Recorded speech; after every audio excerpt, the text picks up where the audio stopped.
The time is almost here. So in about 15 hours, the Federal Reserve is expected to announce its rate decision for December of 2025. What's going on, guys? It's Ricky. Let's go ahead and jump right into it.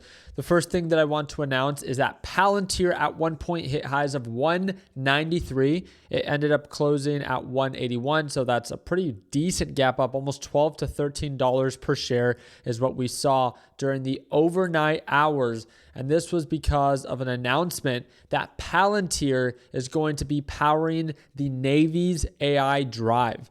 Again, any form of AI partnership, especially with Palantir and the Navy, can act as a positive catalyst. But it looks like since the news came out, it was an overreaction and then quickly corrected itself. I just want to kind of plant the seed and maybe keep it in your radar for tomorrow to see that, hey, maybe markets can continue to rally into the open tomorrow, or maybe we gapped up 2.2% too much and then end up correcting, especially if overall markets begin to sell off, kind of how they're doing right now during extended hours. I'm not too sure if you guys are seeing that, but during the extended and overnight hours, we're seeing some lower highs and lower lows. Nothing crazy. It's barely down really anything. And markets closed relatively pretty flat from where we closed at on Monday. Let me pull it up on the 5-minute time frame so we could see it here. So if we pull it up from where we closed at on Monday to where we ended up closing at today, we saw a 0.12% gap up. Not much of a surprise. Markets tend to be pretty choppy right before a major FOMC rate decision. So for those that do not know, tomorrow is a super big day. As of right now, there's an 85.7% probability that the Federal Reserve is going to be cutting interest rates. And if, again, you want the markets to go up, you want them to cut interest rates, and you want them to cut as much as possible. There are some speculations that they might cut interest rates by 50 basis points. Very low probability, but still something that, again, is up in the air. A 25% rate cut, a 25 basis point rate cut. There's an 85, almost 86% probability for that, and a 14.3% probability, according to this Fed rate monitor tool, that they're going to pause. If you want markets to go down, you want them to pause or as close to pausing as possible. So either the 25 basis points and just hoping that it's already factored in and it's the buy the rumor, sell the news type of approach, or that they only cut interest rates or they don't cut interest rates at all. They pause, markets will most likely react in a very negative way, especially with the JOLTS, which are the job openings that were released today. Some people were trying to confuse others and say, hey, that's great. That only encourages the Federal Reserve to cut interest rates more.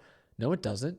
It shows that there are more job openings than what were expected. And the only reason that the Federal Reserve can justify cutting rates could possibly be to strengthen the labor market, because it has been shown to be weak. But this job report does not support a weak labor market. And as many of you guys know, the CPI data reports have not been released as they've paused it due to supposedly not collecting enough data during the government shutdown. So we'll see how things continue to develop. Again, I do plan to live stream the FOMC rate decision tomorrow, and a quick little outlook for you guys. So again, for those that do not know, very quickly, let me pull it up for you guys here. It's at 2 p.m. Eastern time for those that are not aware. So I don't know why it's taking so long. 2 p.m. Eastern time, which is 1400, there's the FOMC rate decision. And then 30 minutes after, there's the FOMC press conference. I will be live for the entire thing. As you see, we're currently at 4%. They're expected to go to 3.75%. So again, a 25 basis point rate cut. We'll see what actually gets reported and then how the markets react. I want to remind you that tomorrow is not a day for beginners. If you're a beginner and you want to test the waters, be my guest. But again, it's learning how to walk before you run, and tomorrow possibly is a sprint. So just food for thought. Again, my job here is to kind of look out for beginners in that sense of being able to identify and highlight days that might be a little bit more volatile.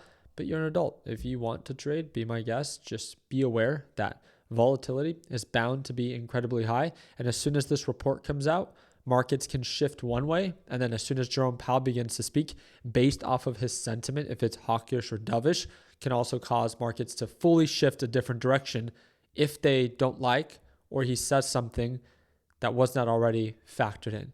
So again, a very interesting time to be paying attention to the market, not a time that you need to take a trade. So just food for thought. We'll talk about this a little bit more in tomorrow's live trading session. For those that do not know, I do trade live every morning with my LPP team. They also get access to the A to Z video lesson library and exclusive access to our LPP group chat. Right now, with the second link in the description down below, you get $300 off. And this is not a yearly subscription. It's not a monthly subscription. It's a one-time payment for lifetime access. We have members that signed up back in 2018. They paid once, and they still watch me trade live every morning.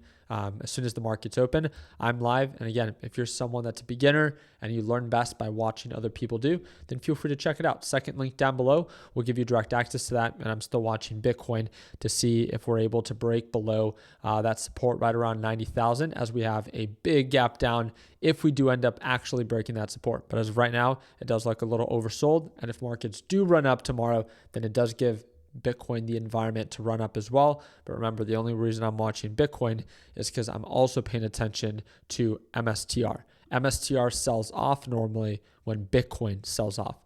So just something that I'm paying very close attention to, but definitely do not copy it, especially if you're a beginner.